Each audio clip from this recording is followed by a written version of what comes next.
Hello hello hello.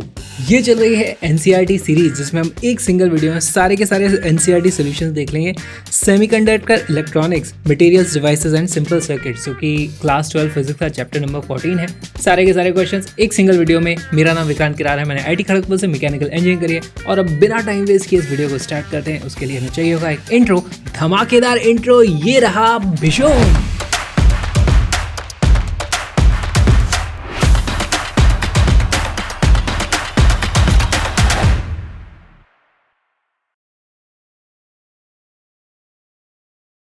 मेरा मानना है कि अगर सही समय पर सही एजुकेशन मिल जाए तो इंसान अपने साथ साथ अपने आसपास वालों की भी ज़िंदगी पूरी तरह से बदल सकता है। और इसीलिए एजुकेशन बहुत इंपॉर्टेंट हो जाती है। लेकिन बहुत लोगों तक एजुकेशन फ्रीली नहीं पहुंच पाती है। इसीलिए मैंने क्रैश अप चैनल को स्टार्ट किया है, जहां पर मेरा गोल है कि सभी तक world class education absolutely free में पहुंचाई जा सके। आप भी इसमें मेरा सपोर्ट कर सकते हो। इस क्यूआर कोड को स्कैन करके आप डोनेट कर सकते हैं, या क्रैशअप@UPI पर आप सीधे डोनेट कर सकते हैं। आप पेपैल या पेट्रियन का भी यूज़ कर सकते हैं। सारे के सारे लिंक्स डिस्क्रिप्शन में हैं। लेकिन वो सबसे इम्पॉर्टेंट है कि ये वीडियो ज़रूरतमंद बच्चों तक पहुँचे। तो प्लीज़ इस चैनल को शेयर करें अपने सर्कल में जहाँ भी आप कर सकते हैं, और please donate. In an N type silicon which of the following statement is true? N type silicon क्या होता है? हमारे पास सिलिकॉन होता है, उसमें हमने पेंटावेलेंट डोपिंग कर दी है। तो इसमें देखो चार चार इलेक्ट्रॉन आउटर मोस्ट शेल में होते थे हमारे पास, अब यहाँ पर इसके पास 5 होते हैं। तो चार तो इस तरीके से बॉन्ड बना लेते हैं, और हमारे पास एक ये एक्स्ट्रा यहाँ पर बच जाता है। इसीलिए यहाँ पर जो मेजॉरिटी चार्ज कैरियर होता है वो होता है इलेक्ट्रॉन, और इसीलिए इलेक्ट्रॉन का चार्ज नेगेटिव होता है। शायद इसीलिए इसे एन टाइप सेमीकंडक्टर भी बोला जाएगा। तो हमारे पास एन टाइप सेमीकंडक्टर के लिए कुछ ऑप्शंस है, चेक कर लेते हैं। Electrons are the majority carriers, this is correct. And trivalent atoms are the dopants. तो जो डोपिंग होती है ये पेंटावेलेंट, जिसके 5 इलेक्ट्रॉन होते हैं, उसकी होती है। ये ट्राइवेलेंट से तो हमारे पास पी टाइप सेमीकंडक्टर बन जाता है। तो ये हमारा आंसर नहीं होगा। इलेक्ट्रॉन्स आर माइनॉरिटी कैरियर्स, हम जानते हैं कि एन टाइप में तो इलेक्ट्रॉन्स एक्स्ट्रा होते हैं, वो मेजॉरिटी चार्ज कैरियर्स होते हैं। तो ये भी हमारा ऑप्शन नहीं होगा। आगे पढ़ लेते हैं। And pentavalent atoms are the dopant, तो ये दूसरा वाला पार्ट इसका सही है। Holes are minority carriers, yes, हमारे इलेक्ट्रॉन्स मेजॉरिटी कैरियर हैं, यानी कि होल्स माइनॉरिटी कैरियर्स हो गए। And pentavalent atoms are the dopants, तो इसमें दोनों ही ऑप्शन सही बातें बोल दी हैं। तो सी इज द करेक्ट आंसर, और डी भी देख लेते हैं। होल्स आर मेजॉरिटी कैरियर्स, नहीं, ये बात गलत है। Trivalent atoms are the dopant, तो ये तो दोनों के दोनों गलत हो गए। तो हमारे पास आंसर आ जाता है इसका सी। अगला क्वेश्चन देखते हैं। Which of the statements given in exercise 14.1, पिछला question, is true for p-type semiconductors? तो हमारे पास कुछ ऑप्शन हैं। देखो p-type semiconductor में क्या होता है, ये हमारे पास सिलिकॉन था जिसमें चार चार इलेक्ट्रॉन होते हैं, आउटर मोस्ट जो भी उसका ऑर्बिट है, और वो चार के चार एक दूसरे से इस तरीके से चार बॉन्ड्स बना लेते हैं, और वो लैटिस में स्टेबल होता है। लेकिन अगर हम इस एक सिलिकॉन को हटा करके वहां पर ट्राइवेलेंट एटम से डोपिंग कर दें, ट्राइवेलेंट मतलब उसके पास 3 इलेक्ट्रॉन है, तो एक ने तो इधर बॉन्ड बना लिया, एक ने इधर बॉन्ड बना लिया, एक ने इधर बॉन्ड बना लिया, यहाँ पर वो बॉन्ड बना नहीं पाएगा, यहाँ पर उसके पास इलेक्ट्रॉन कम पड़ जाएगा। इसीलिए यहाँ पर एक होल पोजीशन क्रिएट हो जाती है, और फिर ये वाला इलेक्ट्रॉन इधर आता है तो होल यहाँ मूव कर जाता है, फिर ये इलेक्ट्रॉन इधर आता है तो होल यहाँ मूव करता है। इस तरीके से होल्स मूव करते हैं। तो हम बोलते हैं यहाँ पर मेजॉरिटी चार्ज कैरियर्स हमारे होल्स हैं। मूव एक्चुअली इलेक्ट्रॉन ही हो रहा है, यहाँ से यहाँ इलेक्ट्रॉन आता है, इलेक्ट्रॉन आता है, लेकिन इफेक्टिवली हम कह सकते हैं यहाँ से होल यहाँ पे चला गया। तो एक्चुअली मूव इलेक्ट्रॉन ही हो रहा होता है, लेकिन हम हमारे समझने के लिए बोलते हैं कि holes are the majority charge carriers. सारे के सारे ऑप्शन चेक करते हैं। Electrons are majority carriers, no. And trivalent atoms are the dopant, yes, this is correct, पर ऑप्शन ए अपने आप में गलत हो जाएगा। Electrons are minority carriers, correct. And pentavalent atoms are the dopants, नहीं, ये पेंटावेलेंट वाला बात गड़बड़ हो गई। होल्स आर माइनॉरिटी कैरियर्स, ये भी गलत है। And pentavalent atoms are the dopants, ये भी गलत है। तो ये तो गड़बड़ है। Holes are majority carriers, yes yes, and trivalent atoms are the dopant, ये भी सही है। इसलिए हमारा आंसर इस बार हो जाएगा डी। चलते हैं अगले सवाल पे। Carbon, silicon and germanium have 4 valence electrons each. These are characterized by valence and conduction bands separated by energy band gap respectively equal to EgC, Eg for silicon and Eg for germanium. तो हमारे पास energy gap दे दिया है, और हमें बताना है विच of the following statement is true. तो इनमें से कौन सा स्टेटमेंट ट्रू है, हमारे पास एनर्जीज को कंपेयर करना है। अब देखो कार्बन, सिलिकॉन, जर्मेनियम और उसके बाद यहाँ पर हमारे पास टिन है। यहाँ पर हमें एक ट्रेंड देखने को मिलेगा। अंतर क्या है इन सभी में, सभी के बाहर के जो ऑर्बिट है उसमें 4-4 इलेक्ट्रॉन हमारे पास होते हैं जो 4-4 इस तरीके से बॉन्ड बनाते हैं। अब यहाँ पर कार्बन में जो आउटर मोस्ट शेल है वो कौन सा होगा, n=2 हो जाएगा कार्बन के लिए, तो वो न्यूक्लियस के बहुत ज्यादा करीब है। अगर हम सिलिकॉन की बात करें तो सिलिकॉन में वही चीज हो जाती है, आउटर मोस्ट n=3, वो थोड़ा दूर हो जाता है। और जर्मेनियम के लिए आप वही चीज देखोगे तो हमारे पास वो वैल्यू आ जाती है n=4 आउटर मोस्ट। ये अब न्यूक्लियस से और भी ज्यादा दूर है, तो न्यूक्लियस से वो जितना ज्यादा दूर होगा उसको निकाल पाना उतना ही आसान हो जाएगा, क्योंकि इफेक्टिवली इनके बीच में डिस्टेंस ज्यादा हो रहा है। तो उनके बीच में जो उसकी मान लो आप पोटेंशियल एनर्जी की अगर हम बात करें तो वो उतनी ज्यादा नेगेटिव नहीं होगी, है ना, तो उसको निकालना आसान हो जाए। तो यहाँ पर हम देख सकते हैं कि कार्बन का एनर्जी गैप सबसे ज्यादा होगा। एनर्जी गैप कौन सा, यहाँ पर इसकी पोटेंशियल एनर्जी वर्सेस इनफाइनाइट पर उसकी जो पोटेंशियल एनर्जी होगी, ये जो गैप होता है एनर्जी गैप इलेक्ट्रॉन को निकालने के लिए, तो हम लिख सकते हैं कि एनर्जी गैप कार्बन के लिए सबसे ज्यादा होगा, सिलिकॉन के लिए उससे कम होगा, फिर उससे भी कम हो जाएगा जर्मेनियम के लिए, और सबसे कम हो जाएगा हमारे टिन के लिए। क्या है हम इनकी एक्चुअल वैल्यूज पता कर सकते हैं। अगर मैं नेट से देख के बताऊं तो ये कार्बन यानी डायमंड की अगर मैं बात करूं तो वो वैल्यू होती है 5.47 इलेक्ट्रॉन वोल्ट, सिलिकॉन के लिए वही वैल्यू होती है 1.12 इलेक्ट्रॉन वोल्ट, जर्मेनियम के लिए वो वैल्यू है वो 0.66 इलेक्ट्रॉन वोल्ट, और ये हमारा जो ग्रे टिन जिसकी हम बात करते हैं तो वो हो जाता है 0 इलेक्ट्रॉन वोल्ट। अब ये 0 इलेक्ट्रॉन वोल्ट क्यों हो गया, यहाँ पर बहुत सारे रीजंस हो सकते हैं। मे बी उनके बैंड ओवरलैप हो गए हो या टेम्परेचर पे भी उसका फर्क पड़ता हो। हम बात करें ये रूम टेम्परेचर की, तो इसीलिए शायद इसको क्वेश्चन में कंसिडर नहीं किया गया था, सिर्फ यहाँ तक ही क्वेश्चन को लिमिट कर दिया गया था। इसकी डिटेल में हमें जाने की ज़रूरत भी नहीं है। हमें तो एक चीज़ पता चल गई कि हमारा जो यहाँ पर आंसर आने वाला है वो होने वाला है ये सी ऑप्शन हमारा करेक्ट है, और ये डायरेक्ट क्वेश्चन नीट में भी पूछा जा चुका है। अगला सवाल देखते हैं। In an unbiased PN junction, holes diffuse from the P region to N region because हमारे पास बहुत सारे ऑप्शन है। पहले समझ लेते हैं होता क्या है। देखो हमारे पास एक ये P साइड है, एक ये N साइड है। P साइड में क्या होता है, बहुत सारे पॉजिटिव पार्टिकल्स नहीं होते हैं एक्चुअली, होल्स, वो मेजॉरिटी चार्ज कैरियर्स होते हैं। तो यहाँ से होल ऐसे ऐसे इधर उधर मूव कर सकते हैं, होल्स मूव कर सकते हैं। यानी कि अगर होल यहाँ से पॉजिटिव चार्ज मूव करेगा तो यहाँ पे नेगेटिव आयन, अब वो आयन बहुत बड़ा होता है, वो मूव नहीं कर सकता, वो फिक्स होता है। इसलिए यहाँ पर ये माइनस माइनस बड़े बड़े से जो दिख रहे हैं वो आयन्स है, वो मूव नहीं हो सकते। इस तरफ हमारे पास एन साइड है, एन साइड में negatively charge particle electrons majority charge carrier होते हैं। इलेक्ट्रॉन यहाँ से इधर उधर मूव कर जाएगा, लेकिन यहाँ पर उसके पीछे बच जाएगा पॉजिटिव आयन, और आयन मूव नहीं कर सकता। अब देखो यहाँ पर बहुत सारे इलेक्ट्रॉन्स हैं, लेकिन आप ये नहीं कह सकते कि इस तरफ नेगेटिव चार्ज है। क्यों नहीं है, क्योंकि इलेक्ट्रिकली तो ये न्यूट्रल है, यहाँ पर इलेक्ट्रॉन है तो यहाँ पर एक हमारे पास पॉजिटिव आयन भी है।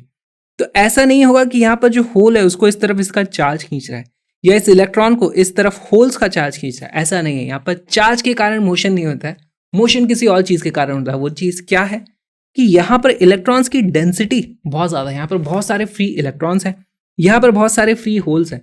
अगर आप उनको पास ले आओ, अगर यहाँ पर कोई बैरियर अभी इनिशियली नहीं होगा तो जाहिर सी बात है यहाँ पर जो ज़्यादा है, आप ऐसे समझो बहुत सारे मच्छर हैं एक कमरे में, तो मच्छर अपने आप दूसरी तरफ जाएंगे, क्योंकि वहाँ पर मच्छर नहीं है, जगह है। तो इसी को बोला जाता है diffusion.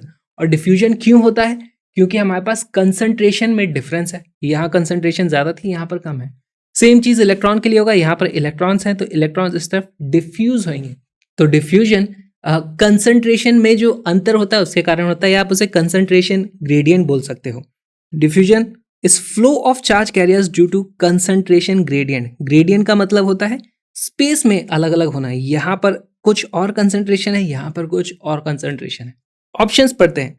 Free electrons in n region attract them, नहीं, ऐसा नहीं होता है। They move across the junction by the potential difference. तो देखो अभी इनिशियली तो कोई पोटेंशियल डिफरेंस है ही नहीं, तो यहां से होल्स उधर नहीं जाएंगे। Hole concentration in p region is more as compare to the n region. तो यहाँ पर हमारे पास होल्स बहुत ज्यादा है, इसीलिए होल्स इस तरफ मूव कर जाते हैं। सिमिलरली इलेक्ट्रॉन्स बहुत ज्यादा है तो इलेक्ट्रॉन्स इस तरफ मूव कर जाते हैं। हमारे पास डिफ्यूजन होता है, वो होता है कंसंट्रेशन ग्रेडियंट के कारण।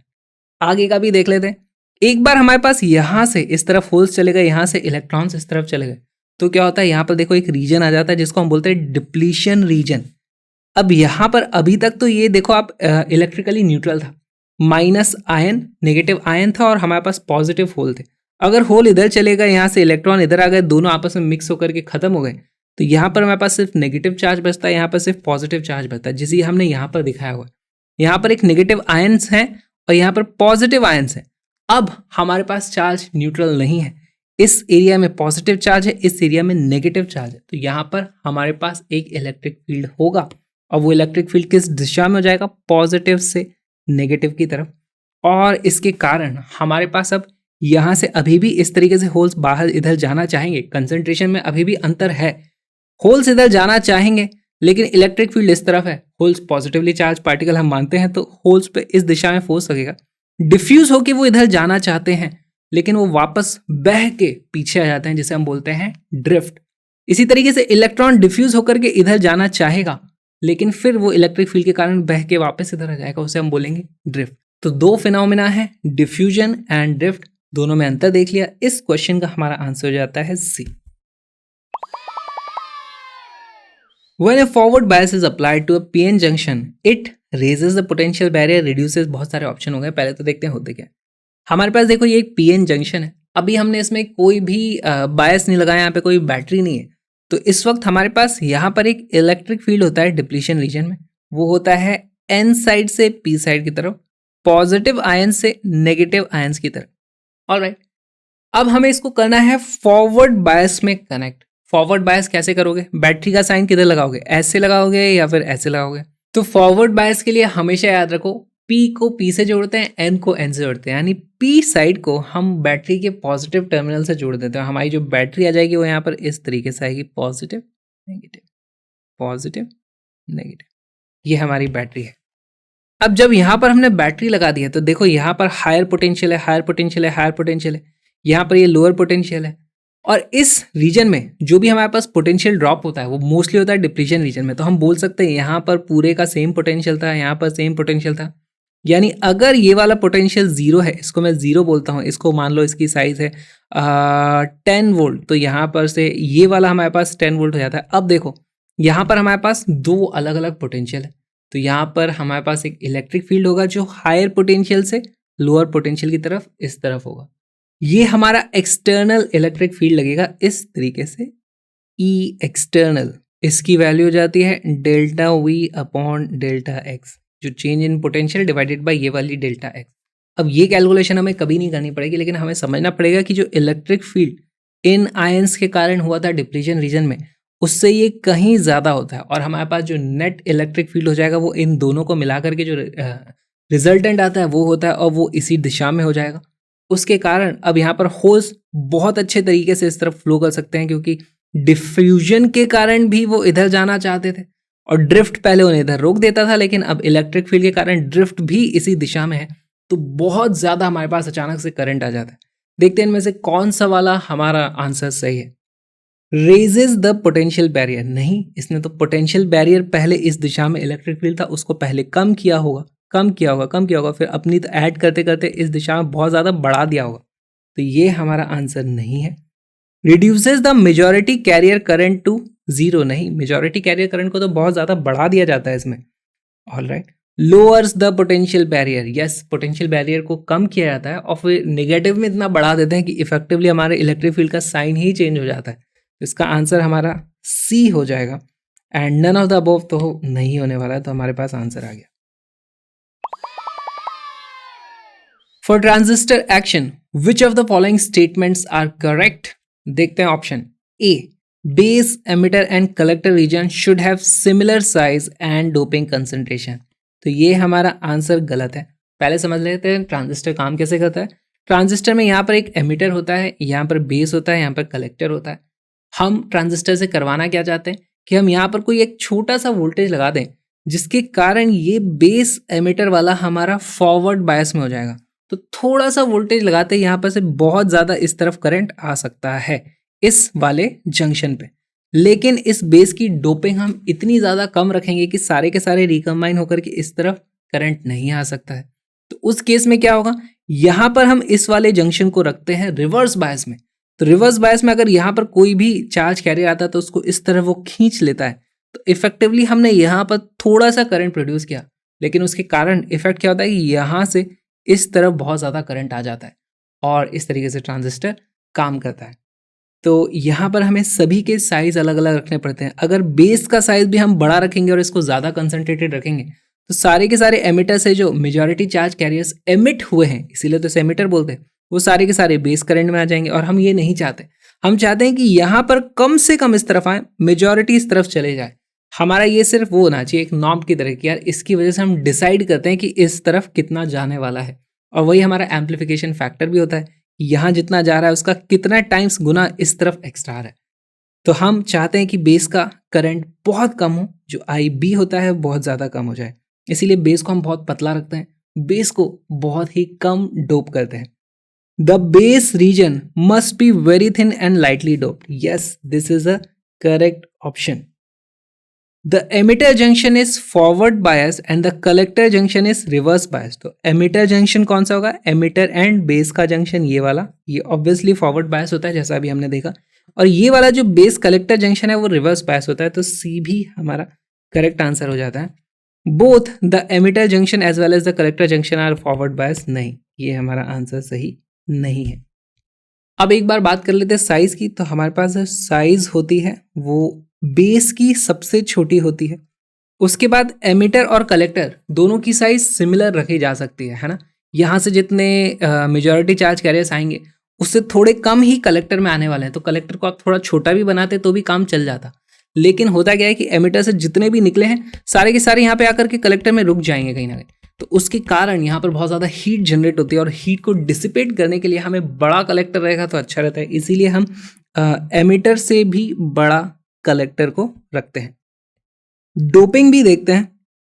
डोपिंग के केस में हमें पता है कि बेस की डोपिंग सबसे कम होती है, बेस से ज़्यादा। अब कलेक्टर की साइज बड़ा हमने कर दिया तो उसकी डोपिंग उतनी स्ट्रांग रखने की ज़रूरत नहीं है, तो हमारे पास उसके बाद कलेक्टर की डोपिंग होती है और सबसे ज़्यादा स्ट्रांगली हमारा एमिटर डोप्ड होता है। अगर हमें इसको फॉरवर्ड बायस करना है ये वाले जंक्शन को, तो कैसे फॉरवर्ड करोगे? यहाँ पर बैटरी इस तरीके से लगाओगे या उल्टी लगाओगे? तो उसको पता करने के लिए हमें पता चलना चाहिए कि ये ट्रांजिस्टर कौन सा है, ये NPN है या फिर PNP है। मान लेते हैं कि ये हमारा NPN ट्रांजिस्टर है, ये N है ये P है। अगर हमें इसको फॉरवर्ड बायस करना है तो P साइड को यानी इस वाले टर्मिनल को हमें पॉजिटिव टर्मिनल से जोड़ना होगा इस तरीके से, और ये नेगेटिव टर्मिनल से जुड़ेगा, तब जाके हमारा ये एक फॉरवर्ड बायस इस तरीके से होगा। और यहाँ पर हमें करना है रिवर्स बायस, ये है हमारा N, ये है हमारा P, तो पॉजिटिव को मैं कर दूंगा बैटरी के नेगेटिव से कनेक्ट, तो हमारे पास यहाँ पर इस तरीके से देखो, अब ये हमारा ठीक तरीके से बायस ट्रांजिस्टर आ गया है। आगे चलते हैं। ये क्वेश्चन हमारे सिलेबस से बाहर है लेकिन फिर भी इसको देखते हैं। For a transistor amplifier the voltage gain A remains constant for all frequencies। मतलब हमारे पास इनपुट फ्रीक्वेंसीज हो सकती हैं 1 hertz, 2 hertz, 2000 hertz, 20 kilo hertz, giga hertz, कोई भी वैल्यू की हम फ्रीक्वेंसी दें तो सभी के करस्पॉन्डिंग वोल्टेज गेन जरूरी नहीं है एक जैसा हो सकता है लोअर फ्रीक्वेंसीज पे कुछ और वैल्यू आती हो, मिड फ्रीक्वेंसीज पे कुछ और वैल्यू आती है और हायर फ्रीक्वेंसीज पे कुछ और वैल्यू आती हो सकता है ग्राफ कांस्टेंट हो या ऐसा हो, कैसा भी हो सकता है, ये हमने पढ़ा नहीं है, हमारे सिलेबस से बाहर है। लेकिन रियलिटी में ग्राफ कैसा होता है ये मैं आपको बता देता हूँ। ये ग्राफ कुछ इस तरीके का होता है। अब यहाँ पर हम देखते हैं कि लोअर फ्रीक्वेंसीज पे भी हमारे वोल्टेज गेन की वैल्यू कम है और हायर फ्रीक्वेंसीज पे भी वोल्टेज गेन की वैल्यू कम है। मिड फ्रीक्वेंसीज पे हम बोल सकते हैं कि ऑलमोस्ट कांस्टेंट, एग्जैक्ट कांस्टेंट तो नहीं कहा जाएगा, ऑलमोस्ट कांस्टेंट वैल्यू हम बोल सकते हैं। इसीलिए जो हमारे स्पीकर एम्पलीफायर्स होते हैं उसको बनाना थोड़ा मुश्किल हो जाता है कि अलग अलग फ्रीक्वेंसी पे गेन की वैल्यू अलग अलग आ रही है। खैर उसको अलग तरीके से सॉल्व किया जाता है। अभी हम क्वेश्चन देखते हैं। For a transistor amplifier the voltage gain A remains constant for all frequencies. जी नहीं, ऐसा नहीं होता है। Is high at high and low frequencies and constant in the middle frequency range. तो हाई और लो फ्रीक्वेंसीज पे बोल रहे हैं कि हाई है और बीच में ऐसे कांस्टेंट रहता है, लेकिन ऐसा नहीं है ग्राफ, तो ये भी हमारा आंसर नहीं होगा। Part C is low at high and low frequencies and constant at mid frequencies. तो यही हमारा आंसर है इस तरीके से, और C is correct answer. None of the above, तो ये तो हमारा होने वाला नहीं है। In half wave rectification, what is the output frequency if the input frequency is 50 hertz? What is the output frequency of a full wave rectifier for the same input frequency? तो इसको किस तरीके से देखा जाएगा? हमारे घरों में भी जो बिजली आती है वो 50 हर्ट्ज पे आती है, इंडिया में, यूएस वगैरह में 60 हर्ट्ज पे आती है। ट्रांसफार्मर्स का यूज़ किया जाता है एसी को लोअर वोल्टेज पे लाने में, और उसमें रेक्टिफिकेशन की जरूरत पड़ती है एसी को डीसी में कन्वर्ट करने के लिए। तो हमारे पास दो तरीके के रेक्टिफायर होते हैं, half wave rectifier and full wave rectifier. Half wave rectifier में सिर्फ एक डायोड का यूज किया जाएगा। तो यहां से हाई वोल्टेज से पहले हमने स्टेप डाउन कर दिया, लोअर वोल्टेज पे ले आए। अब देखो, कभी ये वाली साइड पॉजिटिव होगी, ये नेगेटिव हो जाएगी, और जब एसी का डायरेक्शन चेंज होता है तो ये नेगेटिव हो जाएगी, ये पॉजिटिव हो जाएगी। तो यहां पर क्योंकि डायोड लगा हुआ है, करंट सिर्फ एक ही दिशा में फ्लो हो सकता है, दूसरी दिशा में बहुत ही कम करंट फ्लो होता है, उसको हम बोलते हैं कि करंट फ्लो नहीं हो रहा है। तो उस केस में देखो, मान लो हमारी ये इनपुट इस तरीके से फ्रीक्वेंसी आती है, तो मान लेते हैं पॉजिटिव साइड वाला तो हमें ऐसे कैसे निकल जाएगा, और नेगेटिव साइड वाला जो है वो करंट अब फ्लो नहीं हो सकता इस डायोड के कारण, तो वो वाली वैल्यू यहाँ से गायब है, वो उड़ चुकी है। एक पूरी साइकिल में हमें यहाँ पर एक ऐसी साइकिल मिलती है, बेसिकली ये इस तरीके का ग्राफ हमें मिलने वाला है। यहाँ पर आउटपुट वोल्टेज की वैल्यू 0 रहने वाली है, करेक्ट। तो हमारे पास एक साइकिल में यहाँ पर भी एक साइकिल होती है, यहाँ पर देखो फिर से ये वाला वोल्टेज रिपीट होता है, यहाँ पर फिर से ये वाली साइकिल रिपीट होती है, रिपीट होता जा रहा है, रिपीट होता जा रहा है। तो हम बोलेंगे 1 output cycle for each input cycle, correct. तो यहाँ पर ये एक आउटपुट साइकिल है, ये एक इनपुट साइकिल है, 1:1 रेशियो है। तो अगर ये वाली 50 हर्ट्ज थी तो हमारी आउटपुट की वैल्यू भी 50 हर्ट्ज आने वाली है। F out is equal to f in which is equal to 50 hertz. अब देखते हैं full wave rectifier. Full wave rectifier में मान लो हमारे पास इस तरफ पॉजिटिव टर्मिनल है, इस तरफ नेगेटिव टर्मिनल है किसी भी टाइम पर, तो यहां से इस तरीके से करंट फ्लो होना चाहेगा। अब यहां से इस तरफ तो वो जा नहीं सकता, तो वो इस तरीके से जाएगा और इधर से ऐसे निकल के अपना पूरा का पूरा सर्किट कंप्लीट कर लेगा। ध्यान देखो, यहाँ पर जो लोड रेजिस्टर है उसमें इस तरीके से करंट फ्लो हुआ था। फिर अदर हाफ साइकिल में जब ये वाली साइड पॉजिटिव है तो यहां से इस तरीके से करंट जाएगा और ऐसे जाके फिर से ऐसे निकल जाएगा, करेक्ट। तो अभी भी यहां पर इस तरीके से करंट फ्लो हो रहा है। तो हमारे आउटपुट रेजिस्टेंस जो लोड है, जो भी लोड है, उसके ऊपर हमेशा सेम डायरेक्शन में करंट आ रहा है। तो जिस वक्त हमारा इनपुट ऐसे था तब भी करंट ऐसे है, जब हमारा इस तरीके से इनपुट आ रहा था तब भी हमारे पास डायरेक्शन बदल गया है और इस तरीके से आउटपुट आने वाला है। तो अगर इसको मैं एक साइकिल बोलूं, ये देखो साइकिल रिपीट होती है, करेक्ट। तो यहाँ पे रिपीटेशन हो रहा है इतने टाइम के बाद, लेकिन आउटपुट में मैं देखता हूं कि हर इतने टाइम में ही हमारे पास रिपीटेशन हो जाता है। तो जितना टाइम, जितनी साइकिल्स हमारे इनपुट में है उसकी डबल आउटपुट में हमें साइकिल्स मिल रही है। तो हम यहाँ पे लिख देंगे frequency of output is equal to twice frequency of input, यानी कि 2 × 50 which is equal to 100 hertz. अगर यहाँ पर 50 बार इस तरीके से करंट अपना दिशा बदलता है तो यहाँ पर 100 बार करंट दिशा नहीं बदलेगा, लेकिन 100 रिपीटेशन हो जाएंगे, ये 0 टू ऊपर, 0 टू ऊपर, 0 टू ऊपर, इस तरीके से 100 बार हो जाएगा। ये बहुत ही अच्छा सवाल है, इसको ध्यान से देखते हैं। For a CE transistor, CE यानी कॉमन एमिटर, यहाँ पर एमिटर सर्किट में कॉमन होता है। अगर ये एमिटर है तो दोनों सर्किट्स में वो कॉमन होता है। The audio signal voltage across the collector resistance of 2 kilo ohm is 2 volt. Suppose the current amplification factor of the transistor is 100. Find the input signal voltage and base current if the base resistance is 1 kilo ohm. यहाँ पे हमें पूरा का पूरा circuit बनाने की जरूरत नहीं है, हम छोटी छोटी चीजें करते जाएंगे और देखते हैं किस तरीके से सॉल्व कर सकते हैं। ये हमारा एक ट्रांजिस्टर है। पहले तो ये बताओ कि इसमें बेस, कलेक्टर, एमिटर कौन सा है। तो हम जानते हैं कि जो बीच वाला टर्मिनल होता है वो होता है हमारा बेस, तो यहाँ पर हम लिख देंगे दिस इज बी। ये है हमारा एमिटर, ये है हमारा कलेक्टर। अच्छा, ये ट्रांजिस्टर पीएनपी है या एनपीएन, कोई फर्क नहीं पड़ता, कोई सा भी ट्रांजिस्टर हो सकता है। लेकिन अगर ये पीएनपी ट्रांजिस्टर है तो यहाँ पर इस तरीके से एमिटर में ऐसे एरो लगेगा, पॉजिटिव से नेगेटिव की तरफ करंट फ्लो होता है, ऐसा हम ध्यान रखते हैं। और अगर ये एनपीएन है तो यहाँ पर इस तरीके से एरो लगेगा। एरो हमेशा एमिटर में लगता है, ऐसे कलेक्टर में मत लगाना। तो यहाँ पर डायग्राम को मैं कंप्लीट करने के लिए इस तरीके से एक एरो बना देता हूँ। ऑलराइट, अब पढ़ना शुरू करते हैं कि the audio signal voltage across the collector resistance of 2 kilo ohm is 2 volt. तो अब कलेक्टर में कहीं रेजिस्टेंस लगा होगा, हमें पूरा सर्किट बनाने की जरूरत नहीं। यहाँ पर मैं इस तरीके से एक रेजिस्टेंस बना देता हूँ, ये है हमारा लोड इसको बोलते हैं हम, इस तरफ हमारे पास लोड होता है, इसका रेजिस्टेंस है 2 किलो ओम और इसके अक्रॉस जो वोल्टेज आया है वो है 2 volt. Suppose the current amplification factor of the transistor is 100, find the input signal voltage and base current if the base resistance is 1 kilo ohm. तो बेस में भी कुछ रेजिस्टेंस बनाया जाए, यहां पर हमारे पास ये बेस का रेजिस्टेंस है जिसकी वैल्यू है 1 किलो ओम, और यहां पर अगर हमारे पास मान लो करंट है जिसको मैं बोल दूं IB, क्योंकि हमारा करंट एम्प्लीफिकेशन फैक्टर 100 है तो बेस और कलेक्टर का जो रेशियो होता है वो होता है 100, राइट। तो यहां पर हमारे पास करंट आ जाएगा, दिस इज IC, और IC की वैल्यू हो जाती है 100 टाइम्स IB। हम लिख सकते हैं IC is equal to 100 times IB।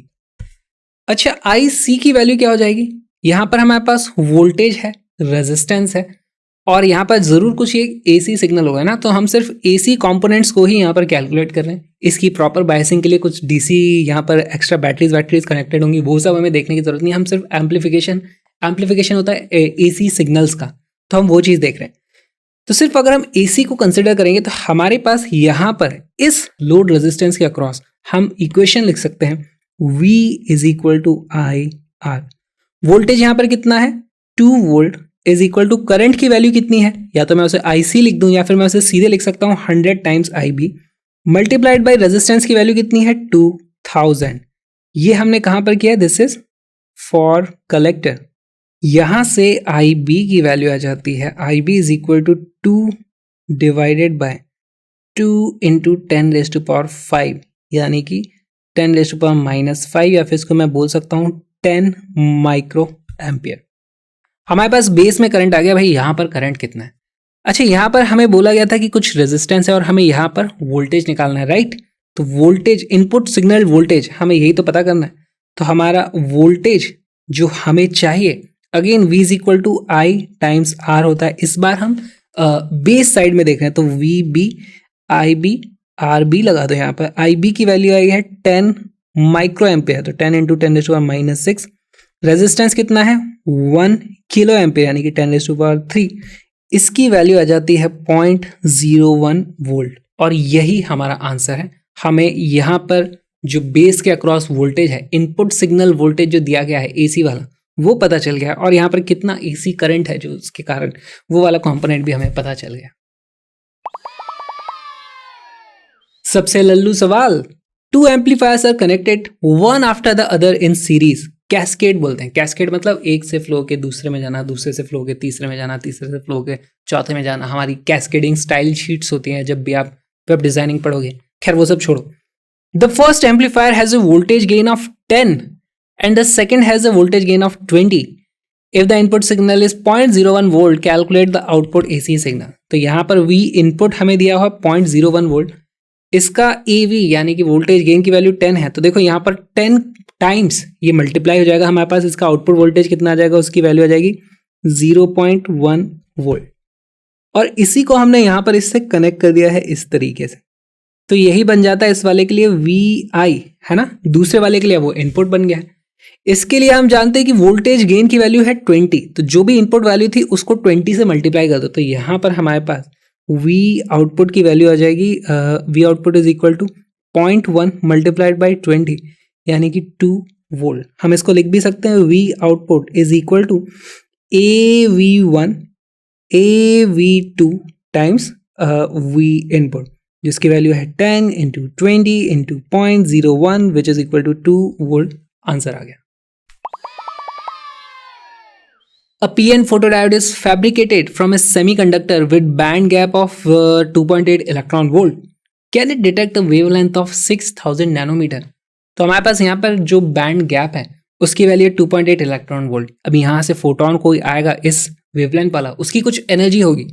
अगर वो एनर्जी इससे ज़्यादा होगी तो यहाँ पर जो भी इलेक्ट्रॉन को वो निकाल देगा, एक इलेक्ट्रॉन और होल पेयर जनरेट हो जाएगा। इलेक्ट्रॉन होल पेयर जनरेट होते ही इलेक्ट्रिक फील्ड के कारण वो इधर उधर फ्लो हो जाएंगे और हमारे पास करंट आ जाएगा, राइट। तो हमें चेक क्या करना है कि क्या इसकी एनर्जी इससे ज़्यादा है।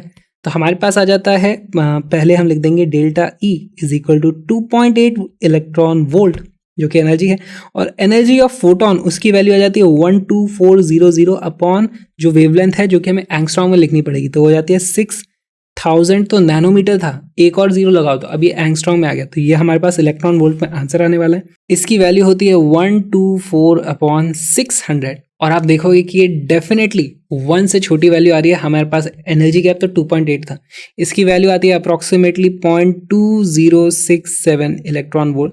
और क्योंकि energy of photon is less than the energy gap of ये जो भी हमारा फोटो डायोड है, तो वहां पर कोई इलेक्ट्रॉन होल पेयर जनरेट नहीं होने वाला, हम इस फोटोन को डिटेक्ट नहीं कर सकते।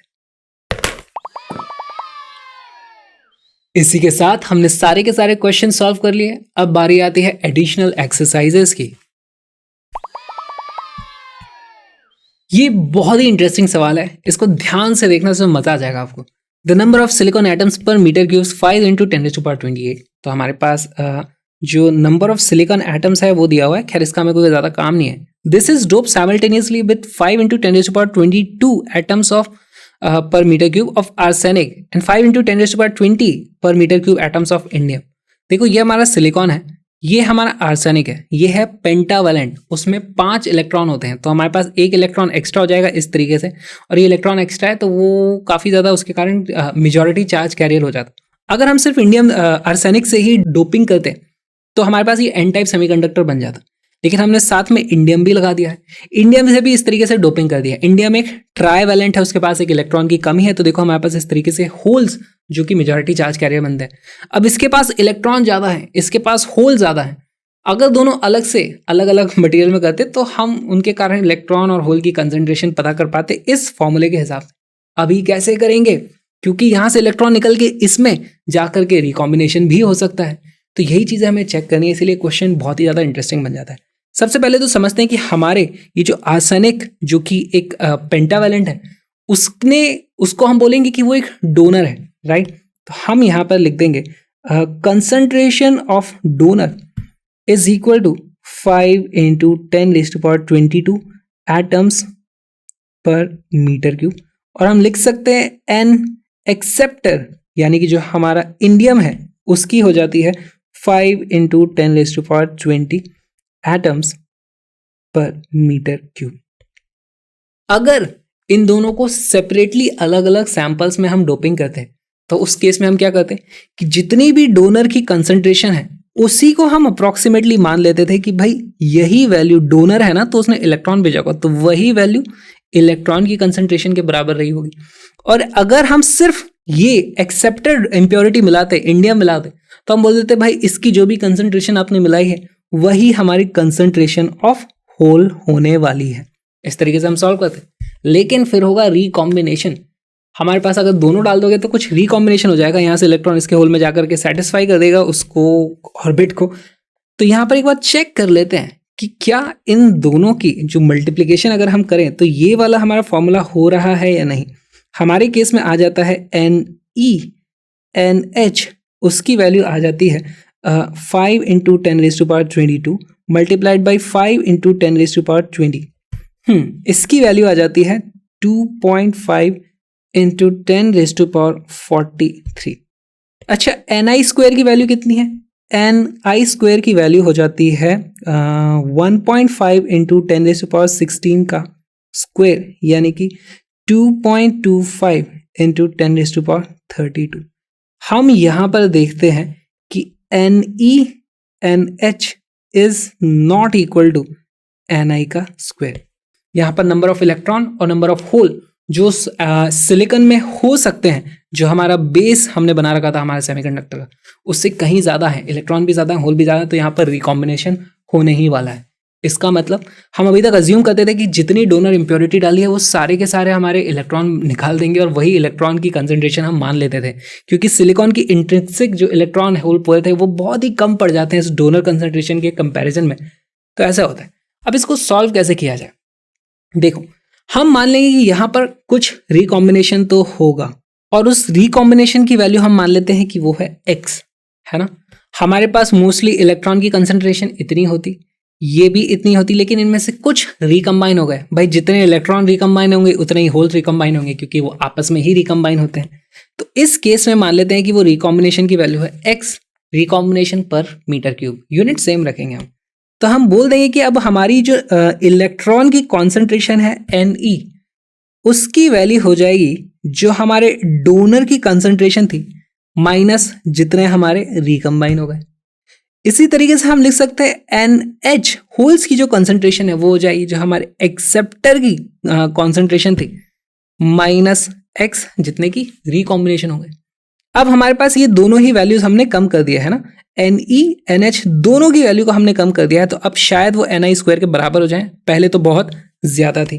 तो इस बार हमारे पास इक्वेशन क्या आ जाएगी, देखो हमारे पास इक्वेशन आ जाएगी Nd minus x multiplied by Na minus x is equal to Ni का स्क्वायर। क्या हमें Nd की वैल्यू पता है? जी हाँ। क्या हमें Na की वैल्यू पता है? जी हाँ। क्या हमें Ni की वैल्यू पता है? वो भी हमें पता है। क्या हम x निकाल सकते हैं? निकाल सकते हैं। लेकिन यहाँ पर एक छोटी सी ट्रिक आ गई है।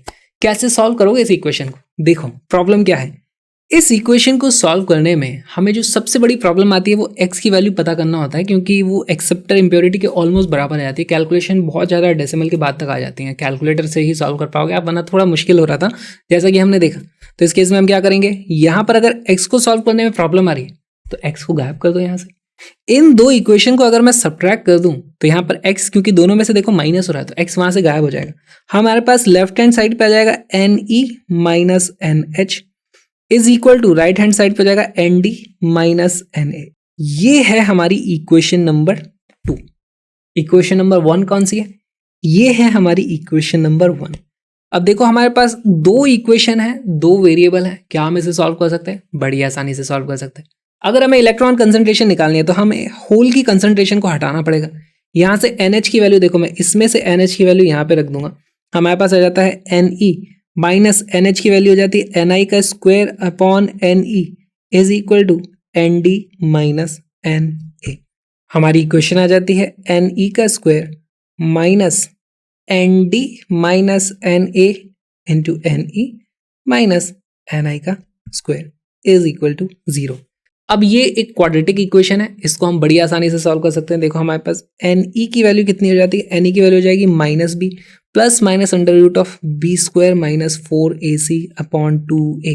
वैल्यू रखते जाओ, b का है हमारा, b ये पूरा का पूरा है, तो माइनस बी कितना हो जाएगा, सिर्फ Nd minus Na minus b plus minus under root of b square minus 4ac, तो वो हो जाएगा Nd माइनस Na का square minus 4 into 1 into Ni square, minus है यहाँ पर भी तो ये फिर से प्लस हो जाने वाला है, 4 Ni का स्क्वायर अपॉन 2। ये हमारा आंसर आने वाला है। आप यहाँ पर फिर से नोटिस करोगे कि ये Nd माइनस Na वाली जो टर्म है वो है 495 इंटू 10⁻20 के ऑर्डर की, तो उसका मैं स्क्वायर करूंगा तो वो हो जाएगा 10⁻40 के ऑर्डर का, और Ni का स्क्वायर हमें पता है कि वो जाता है सिर्फ 10⁻32 का। तो इतनी बड़ी टर्म में ये छोटी सी टर्म ऐड करोगे तो उसका कोई मतलब नहीं बनता, तो हम इसको अप्रोक्सीमेटली 0 बोल सकते हैं हमारी कैलकुलेशंस के लिए। अब देखो यहाँ पर है Nd माइनस Na, यहाँ पर है Nd माइनस Na का स्क्वायर करा है फिर अंडर रूट लिया है, तो ये दोनों वैल्यूज भी एग्जैक्टली सेम हो जाती। इसके कारण ये वाली वैल्यू थोड़ी सी बड़ी है, तो अगर किसी वैल्यू में से उसी वैल्यू के थोड़ा सा बड़े को ऐड कर दोगे तो आंसर पॉजिटिव आएगा। अगर यहाँ पे आप माइनस यूज कर लोगे तो नेगेटिव आंसर आ जाएगा, जो कि हो नहीं सकता फिजिकल वर्ल्ड में। तो इसीलिए हम यहाँ पर प्लस यूज करने वाले हैं, और इसका आंसर कितना आ जाता है, इसका आंसर आ जाता है Nd minus Na plus Nd minus Na divided by 2 हमारे पास यहाँ पर था, इसकी वैल्यू आ जाती है अप्रोक्सीमेटली फिर से Nd माइनस Na, जिसकी वैल्यू कितनी है, Nd की वैल्यू थी 5 इंटू 10⁻22 यानी कि 500, ये वाला था हमारे पास 5, तो 500 माइनस 5 हो जाता है हमारे पास 495 इंटू 10⁻20, ये हमारी आ गई Ne।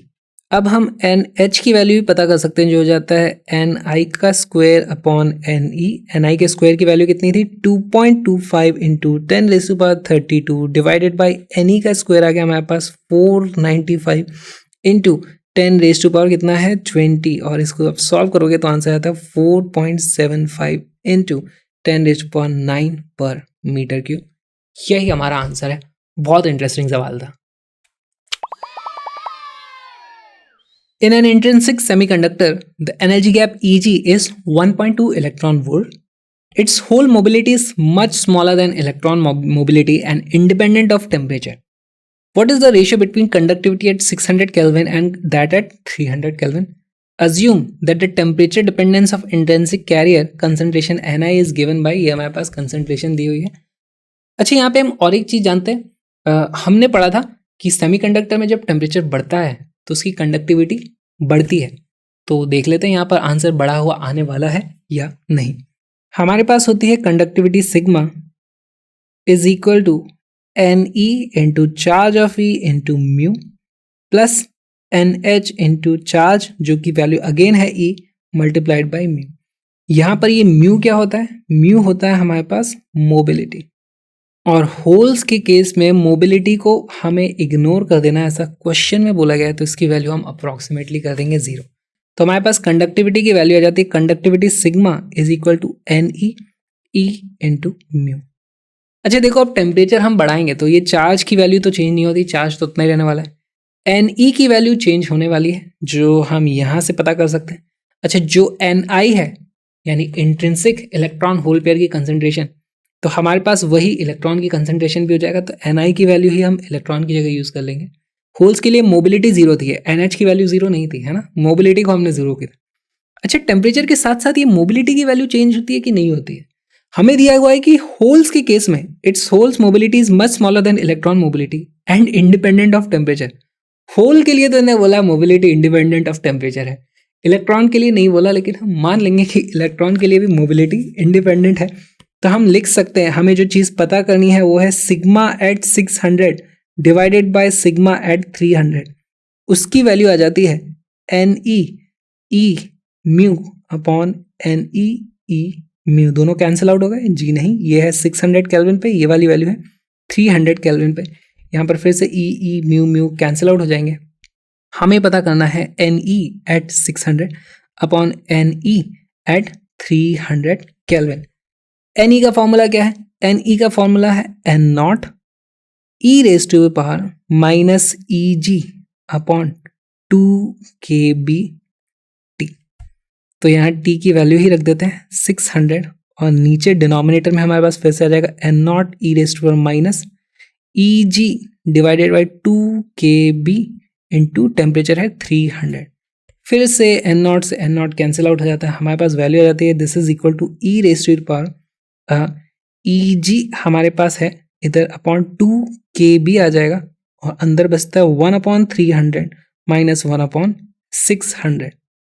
इसकी वैल्यू आ जाती है ई रेज टू पावर, आप इसका एलसीएम ले, तो ये है basically 2 divided by 600, 2 divided by 600 minus 1 divided by 600, 1 divided by 600 आ जाता है. इसको मैं लिख सकता हूँ ई जी अपॉन 600, तो यहाँ से आ गया और यहाँ पे 2 था, तो ये हो जाता है 1200 kB. वैल्यूज रखते हैं. E raise to power energy gap कितना है? ई की पावर हमें चढ़ानी है. एनर्जी गैप की वैल्यू है 1.2 electron volt, 1.2 electron volt divided by 1200.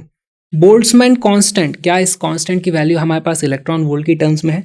नहीं. मेरे पास जो वैल्यू है, मुझे जो याद है, वो है 1.38 into 10 raise to power minus 23, और ये वैल्यू एसआई यूनिट्स में है. तो ऊपर भी मेरे को ये 1.2 इलेक्ट्रॉन वोल्ट है, उसे एसआई यूनिट में ले आना चाहिए, तो वो जाएगा मल्टीप्लाई कर देंगे हम इसे इलेक्ट्रॉन के चार्ज से 1.6 into 10 raise to power minus 90. अब ये वैल्यू हमारी आ चुकी है, जो भी स्टैंडर्ड वैल्यू आनी है आंसर, इसकी वैल्यू आ जाती है is equal to E raise to power. आप इसको सॉल्व करोगे तो अप्रॉक्सीमेटली 11.6 यहाँ पर हमारे पास वैल्यू आ जाती है, जिससे अप्रॉक्सीमेट वैल्यू आ जाती है 108,467. कैलकुलेटर का यूज कर लेना. Is approximately equal to 1.1 into 10 raise to power 5. तो हमारी conductivity at 600 is approximately 1.1 into 10 raise to power 5 times conductivity at 300. देखो कंडक्टिविटी सेमीकंडक्टर के लिए कितना ज्यादा बढ़ गई टेम्परेचर को डबल कर देने से. In a PN junction diode the current I can be expressed as, तो आई का हमें एक फॉर्मूला दिया हुआ है जो कि यहाँ पर मिसप्रिंट है, तो हम इसका जो करेक्ट फॉर्मूला है वो लिख लेते हैं यहाँ पर. I is equal to I naught E raise पर E V upon KB T. यहाँ पर एक ईटा भी होता है, उसकी वैल्यू हम 1 ले रहे हैं इस पर्टिकुलर एग्जाम्पल में, माइनस 1 है ना. तो ये हमारे पास करेक्ट फॉर्मूला है. आई नॉट की वैल्यू हमें दी हुई है, आई नॉट होता है रिवर्स सैचुरेशन करंट, केबी की वैल्यू दी हुई है इलेक्ट्रॉन वोल्ट पर केल्विन में, तो हमें जूल में कन्वर्जन वगैरह करने की जरूरत नहीं है, यहाँ पे भी इलेक्ट्रॉन वोल्ट है, यहाँ पे भी इलेक्ट्रॉन वोल्ट पर केल्विन है, यहाँ पर केल्विन है टेम्परेचर में। ये पूरी की पूरी एक डायमेंशनलेस क्वांटिटी आने वाली है, क्योंकि ई की पावर जो भी होती है वो डायमेंशनलेस होना चाहिए। सब सही चल रहा है, टी की वैल्यू हमें दी हुई है। What will be the forward current at a forward voltage of 0.6 volt? I is equal to I naught की वैल्यू मैं डायरेक्टली यहाँ से लिख दूंगा, जिसकी वैल्यू होती है 5 × 10⁻⁻12 मल्टीप्लाइड बाय ई की पावर को चढ़ी हुई है, ई की पावर क्या चढ़ी हुई है, ईवी अपॉन केबीटी। क्योंकि केबी भी हमें इलेक्ट्रॉन वोल्ट वगैरह में दिया हुआ है, तो हम यहाँ पे ई का जो चार्ज की वैल्यू है उसको रहने देंगे, यहाँ पर ही हमारे पास ऊपर इलेक्ट्रॉन वोल्ट में वैल्यू बन जाएगी, ये भी इलेक्ट्रॉन वोल्ट है। यहाँ पर देखो हमारे पास आंसर आता है, वोल्टेज था 0.6, तो 0.6 अपॉन हमारे पास नीचे है 8.6 × 10⁻⁻5 मल्टीप्लाइड बाय टेम्परेचर की वैल्यू है 300 -1, ये वाले -1 को ना भूलें, और यहाँ से हमारे पास आंसर जो आता है उसकी वैल्यू आ जाती है 5 × 10⁻12 मल्टीप्लाइड बाई e⁻23.2558 -1। अब ज़रूर इस -1 को भूल जाओ, क्योंकि ये वाला नंबर बहुत बड़ा है। इस बहुत बड़े नंबर को इस बहुत छोटे से नंबर से आप जब मल्टीप्लाई करते हो तो इसकी वैल्यू आ जाती है 0.06293 एम्पियर। देखते हैं पार्ट बी। पार्ट बी में हमसे पूछा गया है कि what will be the increase in current if the voltage across the diode is increase to 0.7 volt. तो 0.6 वोल्ट से 0.7 वोल्ट थोड़ा सा बड़ा है, बहुत थोड़ा सा, तो यहाँ पर ये 0.6 की जगह 0.7 होने वाला है। और यहाँ पर आप कैलकुलेशन करोगे तो हमारे पास आई की वैल्यू इस केस में आ जाती है 5 × 10⁻⁻12 multiplied by e⁻0.7 divided by 8.6 × 10⁻5 × 300 -1, जिसको इग्नोर करने ही वाले हम, अप्रॉक्सीमेटली आगे आ जाता है 5 × 10⁻12 मल्टीप्लाइड बाय ई की पावर इस बार आती है 27.1318 -1 which is approximately equal to 3.035 ampere. क्या यही हमारा आंसर है? जी नहीं, हमसे पूछा था चेंज इन करंट कितना हुआ है, तो डेल्टा आई की वैल्यू जो आ जाएगी वो हो जाएगी I in case of B minus I in case of A, जिसकी वैल्यू आ जाती है अप्रॉक्सीमेटली 2.972 एम्पियर। पार्ट सी देखते हैं, what is the dynamic resistance. तो हमारे पास देखो पहली बात तो रेजिस्टेंस की वैल्यू क्या होती थी, आर होता है V अपॉन आई। डायनामिक में क्या होता है, change in voltage upon change in current. Change in voltage कितना किया था हमने, 0.1 वोल्ट का है ना, 0.6 से 0.7 गए थे, और हमारे करंट कितना चेंज आ गया, उसमें चेंज आ गया है 2.972। तो यहां से हमारे पास आंसर आता है 0.03365 ओम का डायनामिक रेजिस्टेंस है। What will be the current if reverse bias voltage changes from 1 volt to 2 volt? अच्छा, अभी तक ये जो कैलकुलेशन हो रही थी ये फॉरवर्ड बायस के लिए हो रही थी। तो फॉरवर्ड बायस में हमारे पास जो ग्राफ भी है इस तरीके से होता है कि ऐसा ग्राफ होता है, थोड़ा सा अगर आप वोल्टेज में चेंज करो तो भी करंट की वैल्यू में बहुत ज़्यादा चेंज आ जाता है। यहाँ पर थोड़ा सा चेंज करोगे तो करंट पहले यहाँ था, बाद में तो यहाँ पता नहीं कहाँ, इतना ज़्यादा, बहुत ज़्यादा ये चेंज हो जाता है। लेकिन रिवर्स बायस वाला जो करंट होता है वो इस तरीके से होता है, एकदम कांस्टेंट होता है। आप यहाँ पर से वैल्यू लो, यहाँ से वैल्यू लो, यहाँ से वैल्यू लो, अनलेस आप बहुत ज़्यादा इधर आगे चले जहाँ पे जीनर ब्रेकडाउन हो जाए, तब तक हमारे करंट की वैल्यू चेंज नहीं होती है। तो हमारे पास पार्ट डी में हम लिख सकते हैं कि हमारे पास डेल्टा आई की वैल्यू हो जाएगी अप्रॉक्सीमेटली 0। तो हम लिख सकते हैं R is equal to delta V आपने करा है, उसकी वैल्यू आ जाती है 1 वोल्ट। देखो 1 वोल्ट से हमने 2 वोल्ट तक, यानी कि चेंज 1 वोल्ट का था, लेकिन उसके कारण जो हमारे पास डेल्टा आई आता है वो अप्रॉक्सीमेटली 0 होता है ना, अप्रॉक्सीमेटली 0। तो इसकी वैल्यू आ जाती है इनफाइनाइट। रिवर्स बायस में हमारे पास डायनेमिक रेजिस्टेंस इनफाइनाइट होता है। You are given 2 circuits as shown in figure. This show that circuit A acts as OR gate while the circuit B acts as AND gate. इसको solve करने के बहुत सारे तरीके। तो सबसे पहले हम देखते हैं कि इस वाले सर्किट को कैसे सॉल्व किया है। क्या मैं इसी को सिंप्लीफाइड सर्किट एक बना सकता हूँ यहाँ पर मैं सिंप्लीफाइड सर्किट इस तरीके से बनाऊंगा। ये है हमारे पास A, ये है हमारे पास इनपुट B, दोनों से हमें एक पहले मिला OR गेट, यहाँ पर हमें कुछ आउटपुट मिला होगा, इंटरमीडिएट है तो मैं इसको बोल दूंगा y1। फिर ये देखो यहाँ पे एक छोटा सा नॉट गेट लगा है ना, वो इन्वर्ट कर देता है, तो उसकी जगह मैं यहाँ पर लगा देता हूँ इस तरीके से एक नॉट गेट, है ना। अभी तो इक्विवेलेंट है, अब इसको मैं बोलूँगा दिस इज y2। हम यहाँ पे पहुँच गए। फिर हमारे पास एक और नॉट गेट लगा हुआ है, अब तो नहीं लगा दिया ये, और फिर उसके बाद हमें मिलता है y। यहाँ पर देखो ट्रुथ टेबल में अगर हमें a और b पता है तो पहले हमें पता करना होगा y1 की वैल्यू क्या है, फिर हम पता करेंगे y2 की वैल्यू क्या है। अगर a और b दोनों जीरो हैं तो हमारे पास यहाँ y1, क्योंकि ये और गेट है, दोनों ही जीरो हैं, तो y1 की वैल्यू आ जाती है 0। उसके बाद कोई भी वैल्यू 0 1 0 1 कुछ भी करते रहो, a और b में से एक की भी वैल्यू 1 है तो हमारे पास यहाँ पे वैल्यू 1 आ जाएगी, क्योंकि ये एक और गेट है। तो y1 की वैल्यू अब हमारे पास आने वाली है 1 1 1।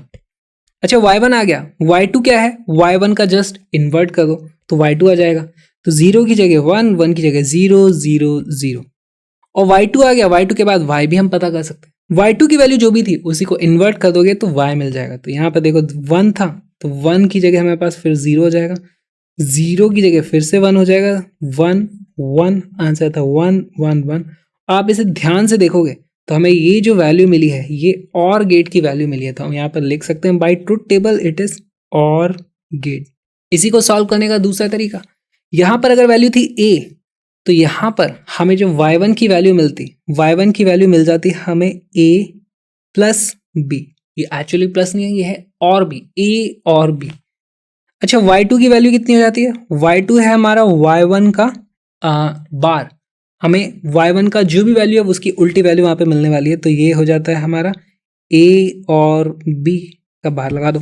y की वैल्यू है जो भी y2 था उसका इन्वर्ट कर देंगे, यहाँ पे नॉट गेट लगा हुआ है तो मैं लिख सकता हूँ y is equal to y2 का बार, यानी a और b, इसका बार ये ऑलरेडी y2 था उसका फिर से बार कर दो इस तरीके से। और हम जानते हैं कि जब भी किसी भी चीज़ के ऊपर डबल बार लग जाए तो फिर से वही वैल्यू आ जाती है, इसका उल्टा करके फिर से उल्टा कर दो तो फिर से वही वैल्यू मिल जाती है, तो ये हो जाता है a और b।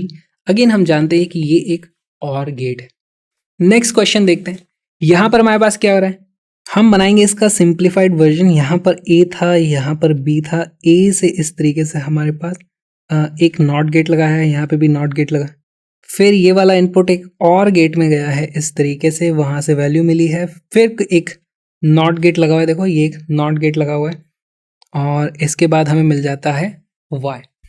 इसको मैं बोल दूंगा ये है मेरा इनपुट y1, ये है इनपुट y2, ये है इंटरमीडिएट y3, और फिर हमें y मिला। तो यहाँ पर मुझे y1 y2 और y3 तीन इनपुट्स इस तरीके से ऐड करने हैं। जिस वक्त a की वैल्यू 0 है तो यहाँ पर हमारे पास देखो ये y1 क्या है, a का उल्टा है, तो a के उल्टे वाली वैल्यू y1 में हम रख देते हैं ना, तो 0 पे वैल्यू 1 है तो यहाँ पे वैल्यू जाएगी 1 1 0 0। y2 क्या है, वो b का इन्वर्टेड है ना, b की वैल्यू जहाँ 0 है वहाँ पे वैल्यू आ जाएगी 1, जहाँ 1 है वहाँ वैल्यू आ जाएगी 0, तो यहाँ जाएगी वैल्यू 1 0 1 0। अच्छा y3 क्या चीज़ है, वो है y1 और y2, y1 और y2 में एक भी वैल्यू 1 आ गई तो यहाँ पे हमें वैल्यू 1 मिल जाएगी, है ना। तो y3 में हमारे पास देखो यहाँ पे भी 1 होगा, यहाँ भी 1 होगा, यहाँ भी 1 होगा, यहाँ खाली 0 आने वाला है, यहाँ पे मैं लिख दूंगा दिस इज 0, दिस इज 1 1 1। अच्छा और y क्या है, वो y3 का उल्टा है, यहाँ पे नॉट गेट लगा हुआ है, तो y की वैल्यू इसकी इन्वर्ट करके डालते जाओ तो यहाँ पर वैल्यू आ जाएगी 0 0 0 1। और ये ट्रुथ टेबल देख के हम बता सकते हैं कि ये एक एंड गेट है। इसी को करने का और एक तरीका है, देखो हमारे पास जो भी y की वैल्यू है वो क्या होगी, y की वैल्यू होगी किसी चीज का इन्वर्जन क्या है, नॉट गेट लगा हुआ है, तो नॉट गेट लगा हुआ है तो मैं पहले ऐसे नॉट लगा देता हूँ, कोई तो वैल्यू होगी जिसको उल्टा कर दिया है। यहाँ पर एक और गेट लगा हुआ है तो एक और ऑपरेशन होगा किन्हीं दो चीजों के ऊपर, है ना, तो यहाँ पर मैं वो और गेट लगा देता हूँ। यहाँ पे भी मुझे कुछ वैल्यू रखनी है, यहाँ पे भी मुझे कुछ वैल्यू रखनी है। यहाँ पे कौन सी वैल्यू होगी, यानी ये वाली वैल्यू क्या है, वो है a का उल्टा, तो यहाँ पे मैं लिख दूंगा दिस इज a प्राइम या a बार, और यहाँ पे कौन सी वैल्यू रखूंगा इस जगह पे, वो है b का उल्टा, तो इसको मैं बोलूँगा b बार, यानी कि इसको लिखूंगा तो मैं लिखूंगा a बार और b बार और उसके ऊपर बार। अब डी मॉर्गन्स लॉ लगा दो, break the line change the sign, ये वाली लाइन ब्रेक होगी इस तरीके से गायब नहीं हो जाएगी लाइन, सिर्फ ब्रेक होगी और यहाँ पे साइन चेंज हो जाएगा, ये और की जगह एंड हो जाएगा। तो ये वाली वैल्यू हो जाती है हमारी ए ऊपर 2 बार एंड बी ऊपर 2 बार। और जब भी किसी चीज़ के ऊपर 2 बार होते हैं तो हम क्या जानते हैं कि किसी चीज़ को उल्टा करके फिर से उल्टा कर दो तो वापस सीधी वाली वैल्यू आ जाती है। तो ये हो जाता है ए एंड बी जो हमारा एंड गेट है। इस तरीके से हम इसे सॉल्व कर सकते हैं। Write the truth table for a NAND gate connected as given in figure 14.45. Hence identify the exact logic operation carried out by this circuit. बहुत आसान। यहाँ पर हमारे पास A है तो ये वाली वैल्यू भी A रहेगी, ये वाली वैल्यू भी A रहेगी। यहाँ पर AND गेट है तो हमारे पास यहाँ पर A एंड A आ जाएगा जिसकी वैल्यू अगेन A होती है। फिर यहाँ पर उसके आगे नॉट लगा हुआ है तो फिर से हमारे पास इस तरीके से A बार, तो हमारे पास एक नॉट गेट आने वाला है।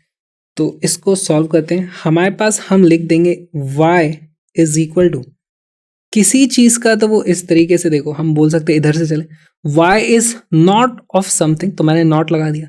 किस चीज़ का नॉट है वो हमारे पास एक एंड गेट लगा हुआ है इस तरीके से। एंड गेट यानी कि यहाँ पर एक एंड का साइन है, यहाँ पर कोई दो चीज़ें होंगी। अब यहाँ पर हमें दो वैल्यूज़ भरनी है जो कि इसके इनपुट थे। इसका इनपुट क्या था, वो भी ए था, इसका इनपुट क्या था, वो भी ए था। तो यहाँ पर ए और ए लगने वाला है, यानी कि हमारे पास ये ए एंड ए का प्राइम है। डी मॉर्गन्स लॉ लगा दो यहाँ पर, break the line change the sign. तो यहाँ पर लाइन ब्रेक करेंगे हम, is equal to A bar, और ये डॉट का प्लस हो जाएगा ए से, ये ऐसे डॉट होता है तो प्लस हो जाता है, प्लस होता है तो डॉट हो जाता है। ठीक, ओके। तो यहाँ पर हमारे पास देखो अगर ए बार और ए बार दोनों है तो यहाँ पर क्योंकि ये और ऑपरेशन है सेम चीज़ों के बीच में, तो यहाँ पर वही वैल्यू हमें आंसर में मिल जाती है। यहाँ पर हमारे पास आंसर आता है ए बार। ये है हमारा नॉट गेट। इसकी आप ट्रुथ टेबल कैसे बनाओगे? ट्रुथ टेबल बनाने के लिए हमको इसको सिंप्लीफाई करना पड़ेगा। यहाँ पर हमारे पास है वैल्यू ए, यहाँ पर हमारे पास है वैल्यू ए, दोनों जा रही हैं एक एंड गेट में, और फिर उसके बाद एक इस तरीके से नॉट गेट लगा हुआ है यहाँ पर हमारे पास y। This value is y1, तो हमें यहाँ पर लिखना पड़ेगा हमारे पास एक इंटरमीडिएट वैल्यू है y1। जिस वक्त a की वैल्यू 0 है उस वक्त दोनों ही यहाँ पर 0 है, तो यहाँ पर वैल्यू 0 आने वाली है, तो यहाँ पर हम y1 की वैल्यू लिख देंगे 0। जिस वक्त a की वैल्यू 1 है तो यहाँ पे दोनों की 1 है, तो यहाँ पे y1 की वैल्यू कितनी आ जाएगी 1। और हम जानते हैं y इज y1 का उल्टा, तो यहाँ पर 0 था यहाँ 1 हो जाएगा, यहाँ 1 था तो यहाँ 0 हो जाएगा, तो ये आता है वैल्यू 1 0। और क्योंकि हमारे पास इस तरह की ट्रुथ टेबल आई, हम देख के बोल सकते हैं this is a not gate. You are given two circuits as shown in figure this, which consist of NAND gates. Identify the logic operation carried out by the two circuits. हमारे पास दो circuit है, कैसे इसको solve कर लोगे? तो पहले तो हम एक काम करते हैं, इसका सिंप्लीफाइड सर्किट बनाते हैं। इसका सिंप्लीफाइड सर्किट में क्या होगा, हमारे पास यहाँ पर A है, यहाँ पर B है, दोनों से हमारे पास एक इस तरीके से पहले लगा है एंड गेट। यहाँ पर फिर से हमने एक नॉट गेट लगा दिया, देखो इस तरीके से नॉट लगाया, उसको मैंने अलग कर दिया। फिर यहाँ से आगे चलो इसको स्प्लिट कर दो, और यहाँ पर फिर से एक एंड गेट इस तरीके से लगा हुआ है, और फिर उसके आगे एक फिर से नॉट गेट इस तरीके से लगा हुआ है ऐसे, और फिर हमें मिल जाता है y आउटपुट। तो यहाँ पर मैं इसको बोल दूंगा ये है मेरी इंटरमीडिएट वैल्यू y1, ये वाली वैल्यू है मेरी y2, ये वैल्यू है मेरी y3। तो मुझे यहाँ पर y1, y2 और y3 तीनों कैलकुलेट करनी है। देखो y1 यहाँ पर एंड गेट लगा हुआ है, तो y1 की वैल्यू तो वही होगी, अगर a और b दोनों 1 है तभी ये 1 हो सकता है, बाकी टाइम पे 0 होगा। तो y1 में सिर्फ यहाँ पे 1 आ जाएगा, बाकी सभी जगह हमारे पास वैल्यू आने वाली है 0। y1 जो भी है y2 उसी का इन्वर्ट है, तो y2 की वैल्यू जाएगी 1 1 1 0। अब y3 कैसे पता करें? देखो इधर भी y2 इनपुट है, इधर भी y2 इनपुट है, जब भी दो सेम इनपुट आते हैं तो यहाँ पे आप एंड गेट लगाओ या और गेट लगाओ, हमेशा सेम वैल्यू आने वाली होती है। तो y3 की वैल्यू एग्जैक्टली y2 के बराबर हो जाएगी, y3 की वैल्यू भी y2 के बराबर हो जाएगी 1 1 1 0। और y3 आ गया, y3 का एग्जैक्टली ऑपोजिट है, तो y की वैल्यू हो जाएगी जहाँ जहाँ 1 है वहाँ पर 0 0 0 आ जाएगा, यहाँ 0 था तो यहाँ 1 आ जाएगा, हमारे पास वैल्यू हो जाएगी 0 0 0 1। ओहो, इस टेबल को देख करके मैं बोल सकता हूं this is an AND gate. जिस वक्त A एंड B रेडी है 1 है, उसी वक्त हमारे पास आंसर 1 आ रहा है, बाकी सब जगह 0 आ रहा है। इसको डी मॉर्गन्स लॉ से किस तरीके से कर सकते हैं सॉल्व? देखो यहां पर मेरे पास मैं लिख सकता हूं y1 की वैल्यू कितनी है, y1 की वैल्यू हो जाएगी y1 is equal to A and B। तो y1 is equal to a and b। अच्छा y2 की वैल्यू कितनी है? y2 की वैल्यू है y1 का इन्वर्ट कर दो, y2 is equal to y1 का बार यानी कि a एंड b का बार, इस तरीके से। और y3 की वैल्यू कितनी है? y3 की वैल्यू जो y2 और y2 है उसी का एंड लगा हुआ है, तो y3 की वैल्यू फिर से y2 के बराबर हो जाएगी, y3 is equal to y2।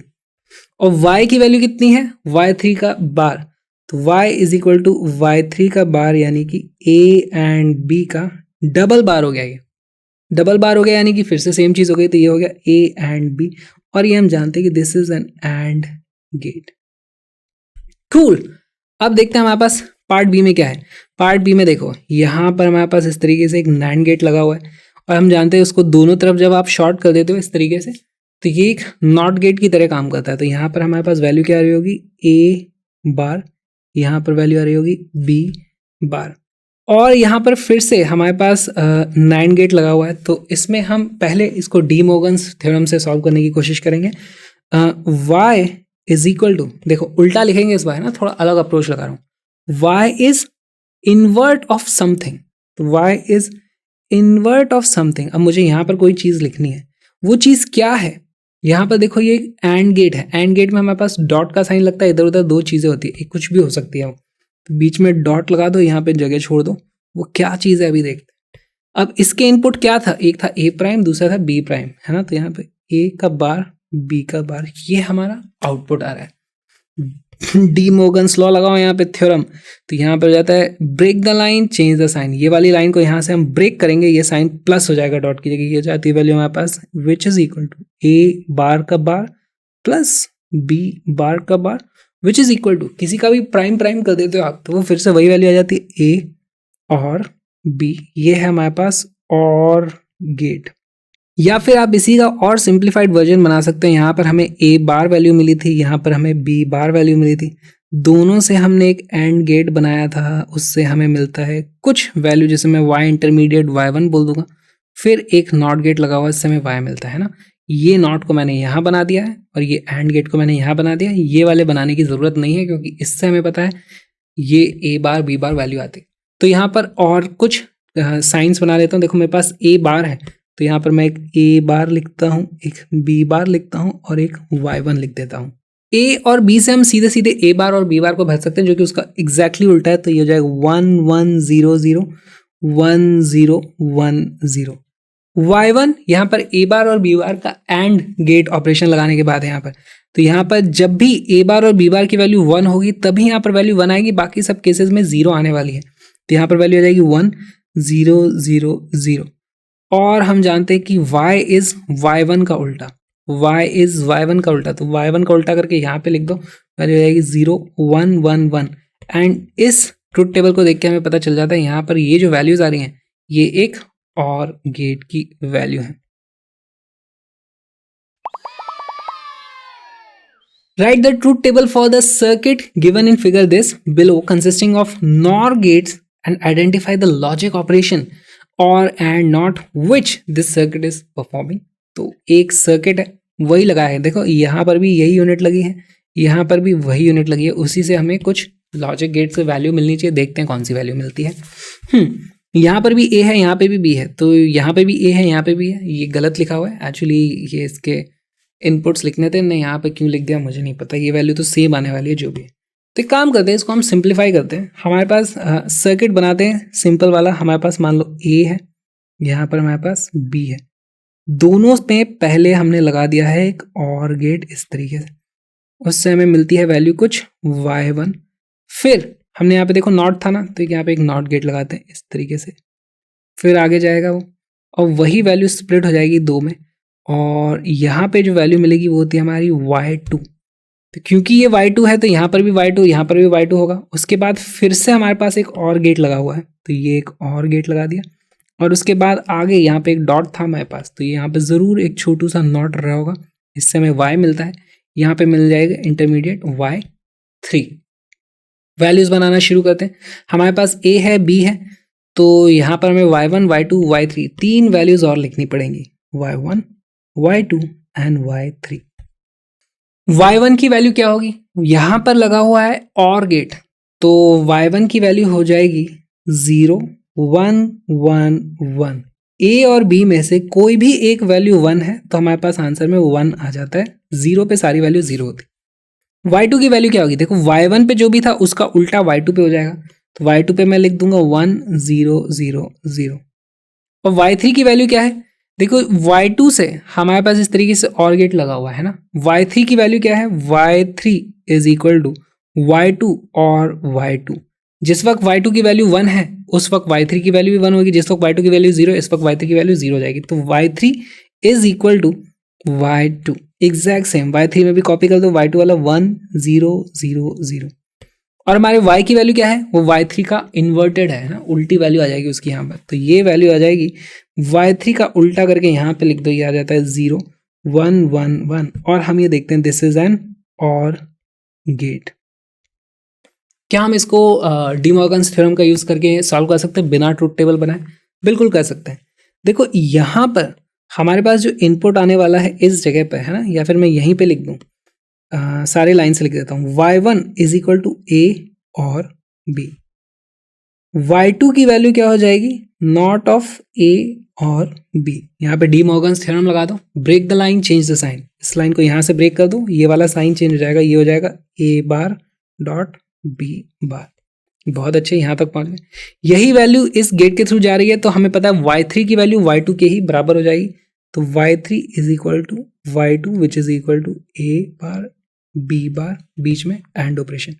और y की वैल्यू क्या है? y3 का इन्वर्टेड, तो y is equal to y3 का बार, यानी कि a एंड b ये जो था इसका bar. Again De Morgan's theorem लगाओ, break the line change the sign. तो यहाँ पर इसकी वैल्यू आ जाएगी a bar bar plus b bar bar, अब की बार विक्रांत की रार। और यहाँ से वैल्यू आ जाती a और b विच इज एन और गेट। बहुत ही आसान सवाल था, कंफ्यूज मत होना। Write the truth table for the circuit given in figure this consisting of NOR gates only. Identify the logic operation or and not performed by the two circuits.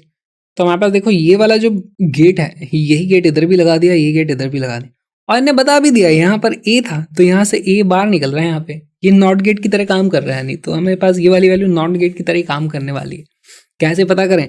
देखो इसका simplified version बनाता हूँ मैं। यहाँ पर मेरे पास था ए से वैल्यू मेरे पास 2 जाती है, इस तरीके से एक और गेट लगता है, यहाँ पर वैल्यू आती है y1।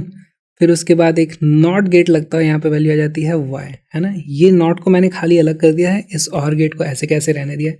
तो y1 की वैल्यू तो हो जाएगी a के ही बराबर, क्योंकि a से ही यहाँ भी a था, यहाँ पे भी a था, तो इसको मैं लिख सकता हूँ a और a which is equal to a।